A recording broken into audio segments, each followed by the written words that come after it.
Hello class, my name is Kayla Weiss. I chose to present on the following article. The link has been provided in the original post. The title of the work is Promoting Employee Voice and Upward Communication in Healthcare, the CEO's Influence, by Dr. Kimberly Adelman.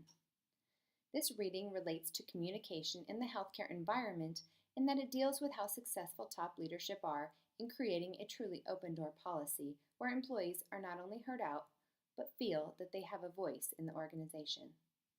In summary, the article discusses the role of the CEO in creating the culture where employees not only know how to go up the chain of command, but feel like they are allowed to go up the chain of command, should it be necessary.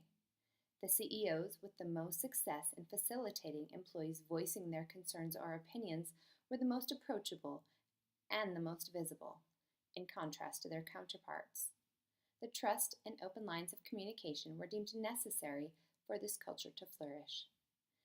The feedback, most of which is negative and necessary for CEOs to be in the loop per se, was not only welcomed, but expected in the facilities where this was successful.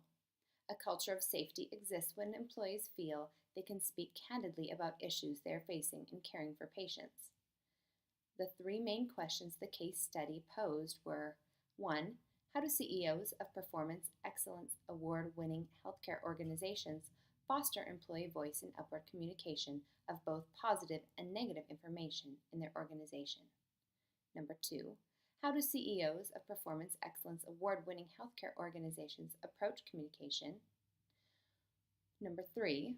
What can researchers learn from the CEO approaches? In order to obtain their data, individuals from nurses to CEOs of these award-winning facilities were interviewed for a total of 4 facilities and 20 interviews. The following were themes in the study. The visibility and approachability of CEOs were influential in employees opening up about issues in their culture. This fostered two-way communication and leadership actively listening to employees. Personal connection and genuineness of leadership was also very instrumental in open lines of communication. Town hall meetings or employee and leadership forums were utilized by all of the organizations as a way of communicating issues.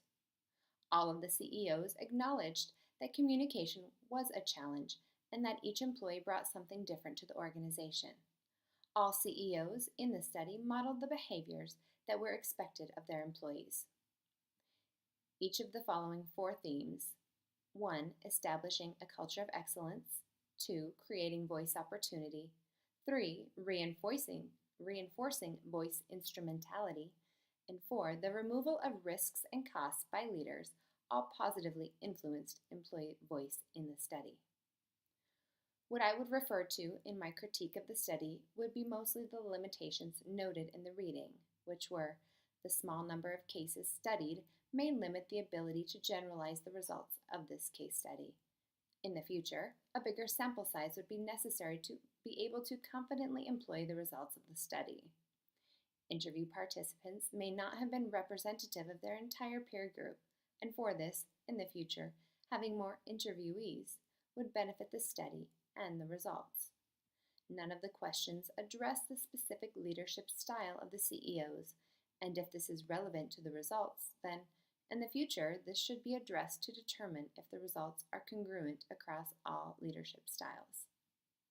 I am posing the following discussion questions for the group. Does the style of the leadership of the CEO have any effect on the communication and employee voices throughout the organization? If so, to what degree? Secondly, was the case study sample size adequate to be able to generalize the results of the study? Nextly, does the amount of time employees are with the organization have any effect of their opinion to the questions posed in the case study? Next, if one of the 4 following themes were absent, would the results of the case study be the same?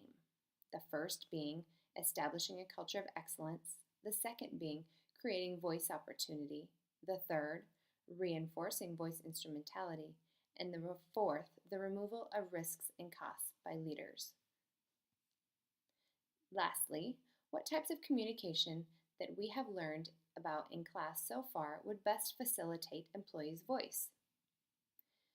In a brief conclusion, The CEOs that are both accessible and approachable to employees are likely to have organizations with better outcomes due to employees feeling comfortable speaking up about issues they may encounter. The culture that is created with this truly open door policy is one that embodies that of safety. In a concluding remark, to quote the reading, and really, the employees have the pulse of the organization. And if, as leaders, we are not listening to them, we are missing the boat. Thank you.